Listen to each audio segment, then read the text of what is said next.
स्वागत है आपका आपके अपने चैनल देसी खबरों में। सीरियल ये रिश्ता क्या कहलाता है में अब यहाँ पर अरमान और अबीरा आपस में बहुत लड़ाई करने लगे हैं। अब अरमान बात बात पर अबीरा को सुनाता है, पर लेकिन अब 3 महीने बाद अरमान को अपने प्यार का एहसास हुआ है, अपनी गलती का एहसास हुआ है कि इन 3 महीनों में उसने कितना दुख पहुंचाया अबीरा को। और यहाँ पर अबीरा अरमान को समझने की बहुत कोशिश कर रही है, पर लेकिन यहाँ पर हर कदम पर अरमान उसका दिल दुखा देता है। अब यहाँ पर विद्या ने अरमान और अबीरा को अपने बर्थडे पार्टी में आने के लिए साफ इनकार कर दिया है। और यहाँ पर रूही की प्रेगनेंसी की न्यूज़ बर्थडे पार्टी में सबको पता लगती है।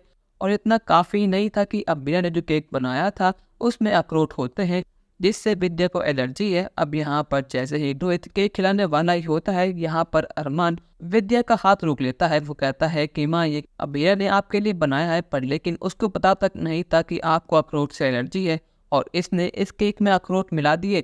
अब यहाँ पर ये सुनने के बाद तो विद्या को सातवें आसमान पर है।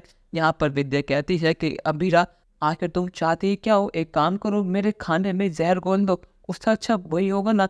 तुम्हारी शादी के बाद तो इस घर में से खुशियां छीन सी गई थी, पर लेकिन आज रूही ने हमें खुश होने का मौका दिया है, पर लेकिन तुमने कोई ना कोई बहाना ढूंढ लिया इन खुशियों में आग लगाने का। आखिर तुम चाहती क्या हो बीरा? तुमने पहले मेरे बेटे को मुझसे अलग करा और आज मेरे बर्थडे के दिन तुमने इतना बड़ा कांड कर दिया। आखिर तुम चाहती क्या हो? अब यहाँ पर विद्या ने बदतमीजी की सारी हदें पार कर दी हैं। यहाँ पर बार बार वो यही कह रही है, अब यार तुम कभी मां नहीं बन पाओगी, तुम कभी भी हमें खुशियां नहीं दे पाओगी। पर लेकिन अब अरमान बहुत सुन चुका। वो कहता है कि माँ, आपको जो बोलना था आपने बोल लिया, पर लेकिन आप मेरी अबीरा के बारे में एक शब्द भी नहीं कहेंगी। 3 महीनों से मैं और अबीरा आपके पीछे हैं, इतनी कोशिश करी, इतनी मेहनत करी, पर लेकिन आपने हमारी मेहनत देखी ही नहीं।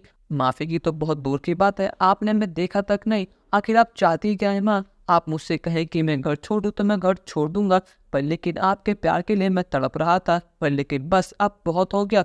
अब मैं अबीरा की इंसल्ट नहीं सहूंगा। आपका प्यार के चक्कर में मैंने अबीरा को बहुत हर्ट कर दिया, पर लेकिन अब ऐसा कभी नहीं होगा। हम सब बहुत खुश है कि रूही प्रेग्नेंट है, पर लेकिन इस बात को समझ जूरी कि अबीरा अभी माँ नहीं बन पाएगी। आपको अच्छी तरह पता है कि ये बात हम दोनों के लिए कितनी मुश्किल है, पर लेकिन आप बार बार यही बात कह रही हैं। आखिर आप चाहती क्या है माँ? मुझे लगा था कि आप मुझे अपना बेटा मानती है, पर लेकिन आपने साबित कर दे कि आप मुझे अपना बेटा मानती ही नहीं है। यहाँ पर रूही कहते हैं कि देखा भी तुम्हारी वजह से ये सब क्या हो रहा है, आज अरमान माँ के खिलाफ जा रहा है। यहाँ पर रोहित कहता है कि भैया आप शांत हो जाइए, पर लेकिन अरमान ने आज फैसला कर लिया है कि वो विद्या को तमीज सिखा कर रहेगा। पर लेकिन क्या यहाँ पर विद्या अरमान अबीरा को माफ कर पाएगी या फिर नहीं? अपनी राय हमें कमेंट सेक्शन में जरूर बताइएगा और चैनल को अब तक नहीं किया सब्सक्राइब तो कर लीजिए। धन्यवाद।